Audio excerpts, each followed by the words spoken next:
My name is Roger Kastanek, and today is August 24th, 2016. The time is 7:08 p.m., and we are at St. John's Northwestern Military Academy in Delafield, Wisconsin.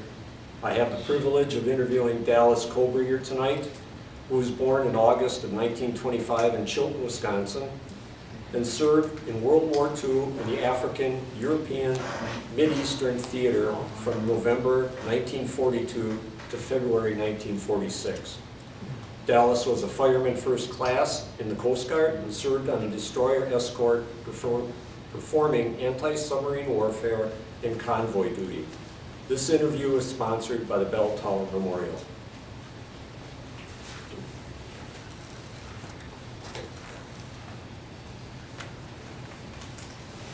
We'll start out with what were you doing just before entering the service? Well, I was just starting my junior year in high school, and then 5 of us decided maybe we should go in the service and give them a hand. So we left school. What was your motivating factor for that, really? Just that the war was going on, and people felt that they could settle things faster with more bodies. Okay. Was that pretty much the predominant thought process amongst most people at that time? At that time, yes, it was, yes. Okay. So we hitchhiked over to Fond du Lac, went through all the recruiting offices. One guy joined the Marines, one guy joined the Air Force, another guy joined the Navy, and then there was Art Casper and myself left. We were in the Navy office, and the Navy recruiter was giving us a good talking to and trying to convince us that there was no service like the Navy. But then I said, Art, don't sign any papers, Art. And the Navy recruiter said, you're not going to be able to find a better service than the Navy.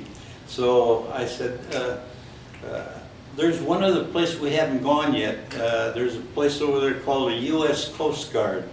Never heard of it. You never heard of the Coast Guard. So I said, we're going to take a stop over there and see what the Coast Guard has to offer us. And the Navy recruiter got very upset and said, you're not going to find anything like the Navy for a service, you know. And so anyhow, we went over there to the Coast Guard, and we both signed up the Coast Guard. And so what was the selling factor on the Coast Guard then? It was, I guess, the recruiter. And he really didn't try to sell us really anything. He just told us what the Coast Guard was, because like I said, nobody ever heard of the U.S. Coast Guard at that time. Nobody even knew they existed. So we got interested in the Coast Guard. We knew about Navy, Army, Marines, Air Force. So we signed up. About 3 weeks later, I got a letter from the War Department saying I've been accepted, and to catch the Greyhound bus on such and such a day up to Green Bay, go to Green Bay, and that the Coast Guard will put me up at the YMCA, and that they'll be bringing other people in from that part of the state to be sworn into the service. Well, Art didn't make it because they had a couple bad teeth. The physical was very, very strict. And so went to Green Bay, to the YMCA, and then on the 3rd floor of the post office we were sworn in. And I was able to type a little bit. What was that feeling like when you were being sworn in? I don't know, you just felt, boy, this is great, you know? This is great. And Then the recruiter, the lieutenant in charge of the recruiting office said, can you type? I says, yes, I can type a little bit. Well, we need somebody to do some typing here. So I was actually kept there at the recruiting office, working out of the recruiting office. So that was your first volunteering? Yeah, right, my first volunteering, and that's I learned my lesson. Then after he hearing me continuously saying, you know, I want to go to sea, I want to go to sea, you know, he said, you're going to go to sea. And he said, I'll have orders cut and you'll be headed for Curtis Bay, Maryland, boot camp. Had you ever been on a ship prior to that? No. I did a lot of fishing in Lake Winnebago. A little bit different. Yeah. But no, I was never on a ship. And so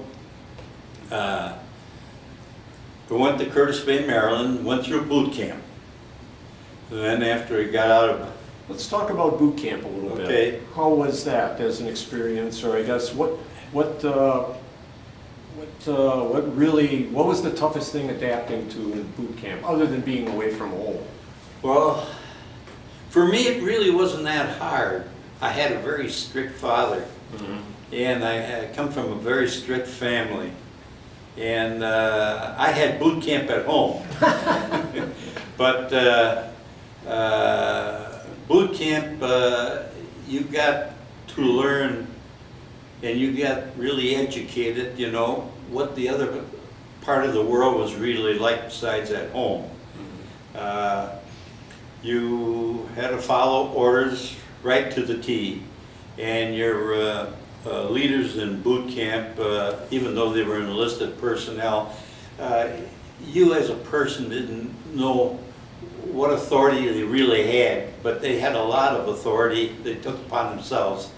And you didn't want to get in trouble or anything, so you followed all their orders, and it was really a strict regiment that you went through daily being at boot camp.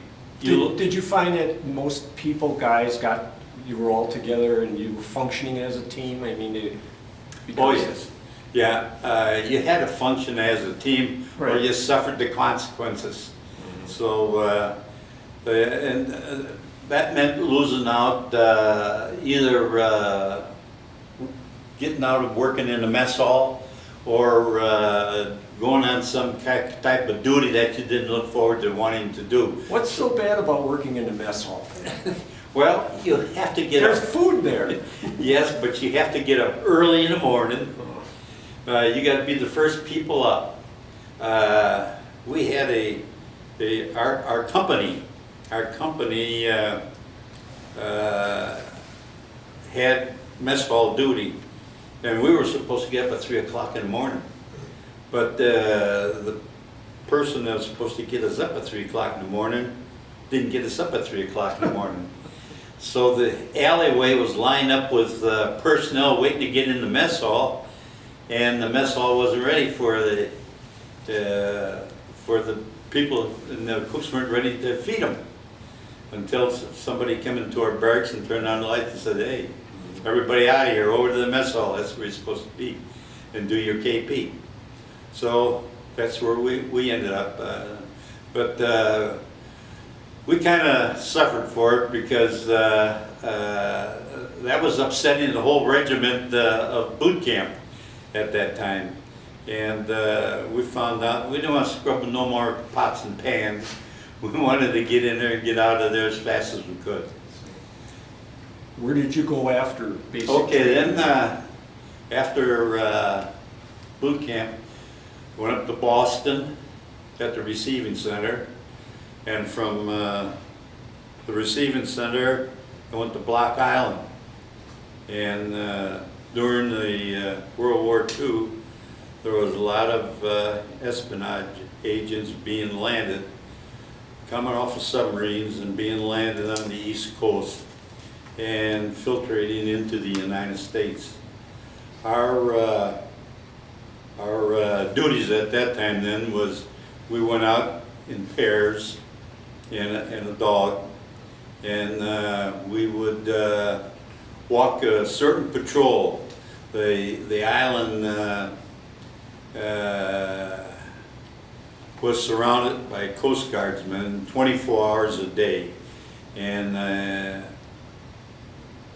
I can't say really too much about it because when the agents were picked up, they were then turned over to the FBI. And Were you involved in that process? yes, Picking oh up? yes, yes. Did you have to try to communicate with them, or did you interact Yeah. with them? Well, we had a phone. The whole island was wired, and we had a phone with us, and we had our armament with us, and if one would pick somebody up, we'd one man would stay with the people that were picked up, and one man would go and make to the first phone jack and call in, you know, we needed help, you know, and they were taken in from us, and that was the last we ever heard about it. Okay. And then after that, where you went on? Okay, then after that, well, from that,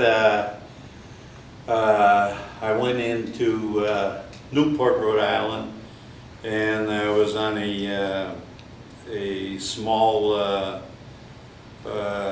craft, and I helped them install a new engine in the craft. It was used for patrolling coastal waters. And when I was finished with that, I then was sent back to Boston, to the receiving center, and up to Portland, Maine, and I was on the USS Ilex, Coast Guard cutter Ilex, and there I took my fireman's training to get my rating. And Could you explain the duties of a fireman, because it's a different terminology than a common layperson is? Yes. You know? What you did is you worked with high pressure boilers. You learn how to repair them. You learn how to shift from one boiler to the other without losing speed on the ship or without causing any downtime. So that's when they first entered the Coast Guard. The Coast Guard had a first class fireman was a third class petty officer, and then for some reason or another, which I cannot explain, a change came around where he went from seaman, which I was at that time, right to your rating of first class fireman. But it was all down in the engine room. We had many names. We were known as the Black Gang. We were known as Snipes. Wouldn't you be known as the guys that made the boat go? I mean, if it wasn't you. No. No. Excuse me. But then, well, after my, and that Ilex, the cutter Ilex, was utilized for closing up the nets during World War II. They had nets in the entranceways in the channels to keep out submarines that would infiltrate into the lands, lay mines, do damage, discharge. And after my tour on the Ilex, I was transferred back to the receiving center in Boston, and next thing I knew, I was on the USS Selstrom, DE-255, as destroyer escort, and I was assigned to one of the sections. Only the difference was that it had opposing piston diesels, Fairbank Moores opposing piston diesels. It didn't have boilers on it, or anything that had to be fired. It was strictly all diesel engines. It had 4 big diesel engines on it. There was destroyer escorts built at the same time, though, that did have high pressure boilers that were operated by steam. Okay. So you were escorting for destroyers and then... Right. We did anti-submarine warfare, and we did convoy duty. Can you define for me what a convoy is? What makes up a convoy? Well, this one convoy we had was 10 square miles, and it had either 78 or 87 ships of merchant ships, and there were ships of every nature. There were some ships had personnel on them, some ships had explosives on them, some ships had gasoline on them, some ships had diesel fuel, so some ships had food, and we were taking these items into Africa at the time because we was full-scale war with Rommel at the time, so we were trying to get all these items into Africa, which the soldiers needed to push forward. And then we'd pick up, bring back ships that were empty ships back to the States. Now, prior to the United States building numerous 573, I believe, destroyer escorts were built. Prior to that, there were very few ships that made it across the ocean because of the German wolf packs. And the ocean was saturated with German submarines. But once we got destroyer escorts and destroyers out there, we seemed to get the upper hand. And we seemed to get our ships to where we wanted to get the ships and the supplies. So that was our duty, was to safeguard the convoys. What's the longest time you would be on sea, or at sea then? If you're... Oh, about 30 days, not quite a month. But I was mighty happy because 3 days out at sea, I was one seasick person. And They didn't have Dramamine then, huh? No. There was nothing. The only way I could get off the ship was if I regurgitated blood. Oh. And the only thing I regurgitated was my bile, green bile. But, Didn't you have some experiences while you were at sea, though, in these convoys with... Oh, yes. Yeah. When my general quarters, whenever we were called upon to defend ourselves or defend the convoy, I was a loader on a 40 millimeter twin anti-aircraft. How do you make the transition from being a fireman to a loader? I mean, who makes that? Well, this is done prior to you doing any type of sea duty. Any time before we took a convoy across the ocean, we had almost actual lessons that we went through. The Navy would bring out a drone through the sky, and we would hone in on that drone with our guns. So we were schooled and prepared for our general quarters. Did you lose many ships in those convoys? No, we lost one ship. That's pretty good. And we lost one ship, is right. That's pretty good. Now, there was a close friend of mine who was on another Coast Guard ship. They were torpedoed. They were on close to the African side. I was on the outside. Okay. They were torpedoed, but there was the USS Hamilton. It was carrying ammunition. Was carrying, I believe, a a liquid also, I'm not sure what. And somebody loaded, there was 500, almost 600 Air Force personnel on the ship. And that was hit by a torpedo. The Germans got to that ship. Yes.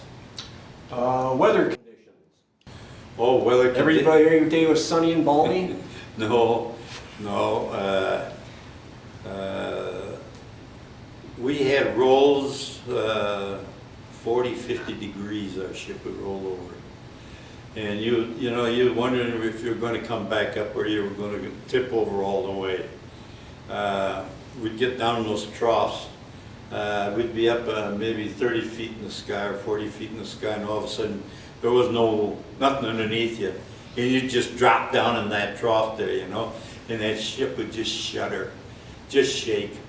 Yeah, and I'll tell you, I prayed to the good Lord that He would get us back when we were in some of those storms, I'll tell you that, because I didn't think the ship was going to stay together. Mm-hmm. Didn't you have an experience where it didn't stay together? Well, yeah, we lost our stabilizers on one storm. What's a stabilizer? That's to kind of stabilize the ship. Yeah. We got them on both sides, and we had to not be in top side where the people knew more or less what was going on during the convoys or anything. And at the age of 18, 19, you're not concerned about anything really. You don't really get into the thick of knowing what's taking place. But you hear all these rumors afterwards that they got orders to head up to the north because they picked up a wolf pack of submarines, you wanted to get this convoy of ships back to the States in one piece. Mm-hmm. Weren't you attacked at one time? Or? Yeah, in... well, that's not exactly a minor thing here. in April 1st. April Fools. April Fools, yeah. Only everybody found out it wasn't an April Fools. The Germans attacked the convoy. Mm-hmm. And right away we started hiding merchant ships. They started up the smoke generators, and they raced in and out of the convoy, laying smoke screen down to hide the ships. And then we put our gunnery on the ships coming in, our radar, and the talk between ships took place. And the Germans were trying to break our what would you call it, our safety net around the convoy. So that was no April Fool's. That was serious stuff. Serious stuff, right. Okay, going through those experiences up until then, could you share any examples of strong leadership maybe? Did anybody stand out? And we had, I would say, an outstanding commander of the ship. Is that right? He was a Coast Guard Academy graduate, and he knew his seamanship. Mm-hmm. He knew how to operate that ship, and that's the reason why I'm here talking to you today, because he knew seamanship. He was excellent, and he was very good. He had me in his wardroom one time. I told you earlier I was one seasick boy. Well, all my mail was supposed to be censored, and anybody that was in a combat area had any mail that they sent home or out to anybody had to go through the censorship. The censorship was the officers of the ship. Mm-hmm. And I read in the Farmer's Almanac that the Canadian government have discovered a seasick remedy for their sailors. So I figured I'm going to write the Canadian government a letter and try to get some of the seasick pills from them. But I knew it would never get through the censorship. So I mailed it when we got back to the States in New York City. And we were over in the Channel in Belfast or Londonderry, I forget which, and I get called up to the commander's wardroom, and all of a sudden in viewing the wardroom, which you never get to see really, I saw this email on the desk there, and right away I surmised what I was up there for. And he was very nice about it. He said, you know, you could get yourself in a lot of trouble by doing what you did. And I said, yes, sir, I realize that. But I said, when you get as sick as I was, I said, you would have done the same thing. So he said, I can't understand it. How come Lieutenant Peterson hadn't informed me that we had your condition down in the engine room? Well, when you get a group together and they gel, you don't want to break them up. That's right. So I guess that's why he never found out that I was seasick until he got that.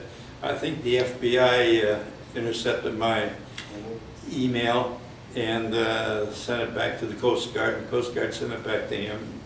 He called me up and chewed me out good. Moving along then, Yes. after the convoys, where did you move on from there? What happened? Well, after we came back and we were in the Brooklyn Navy Yard, and having to have the stabilizers put back on the ship, upgrading. Each time you came back from a convoy, more or less your ship was upgraded with either sonar, radar, one thing or another.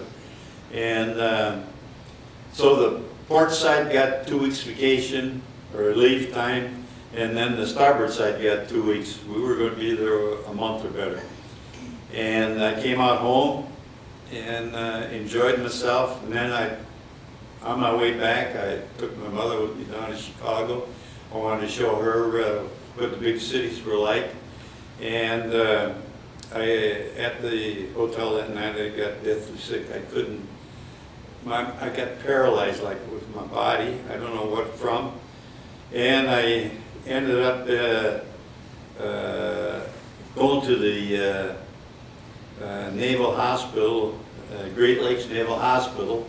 But then when they asked me to sign the papers, I discovered that they had me down as Navy, and I said, I'm sorry, but I'm Coast Guard. Oh, you can't come in the hospital then. You'll have to go down to the U.S. Public Health Service Hospital.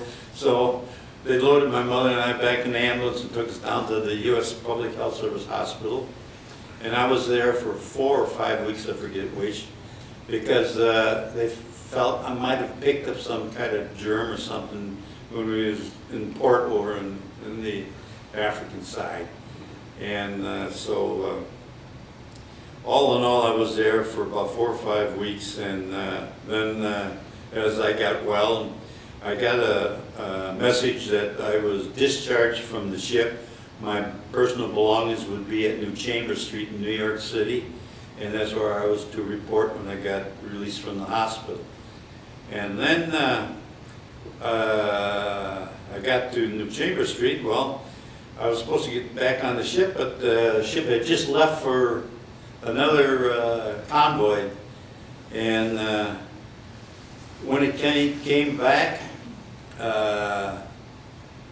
for some reason or another, I was doing something that I didn't get back on the ship.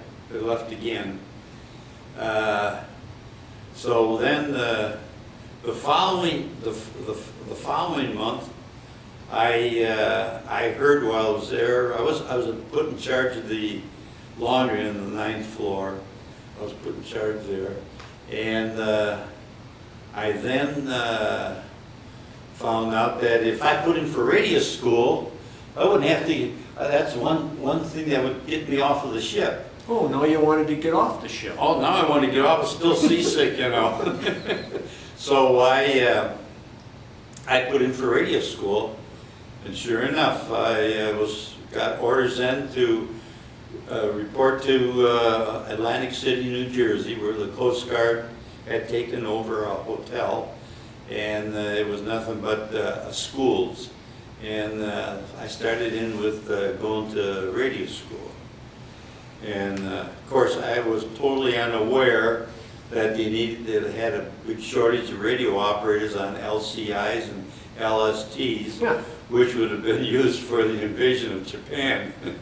And they needed radio operators.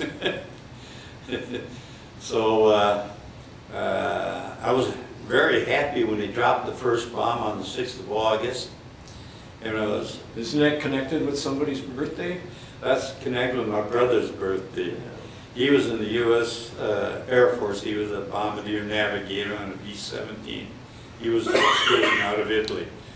Then, on the 9th of August, they dropped the second bomb. Then we found out a few days later that Japan had surrendered. Here was one happy guy. Yes, it was one happy guy. And that was on my birthday. Happy birthday again. Yeah, thank There you go. Best one ever, huh? Best one ever, right. That's why I'm here today talking to you. And glad of it. Okay, through all your experiences, what would you consider to be your most important contribution during your service? If you can pick one out. My serving on Selstrom, Okay, that's good. That's good. yes.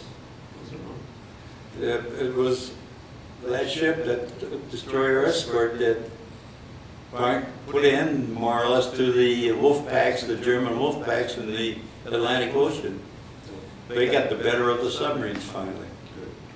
And kind of connected with that, do you have any life lessons learned while you're in the military service that you carried on through life, you think? Oh yes, I grew up in the service because I went in when I was 17. My parents had a sign for me to go, and I can still remember Dad saying, my mother said, "I got a surprise for you, Dad." And he said, "What's that?" And yeah, I guess he thought we got in trouble or we got in a little fight or something. And she said, "Dallas joined the Coast Guard, but he can't get in unless you sign these papers." So he said, "Where are those papers? You know, one less to feed." And I was on my way.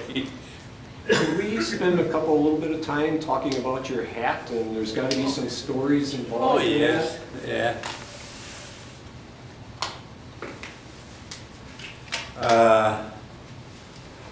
When I was post commander of 9537, that's our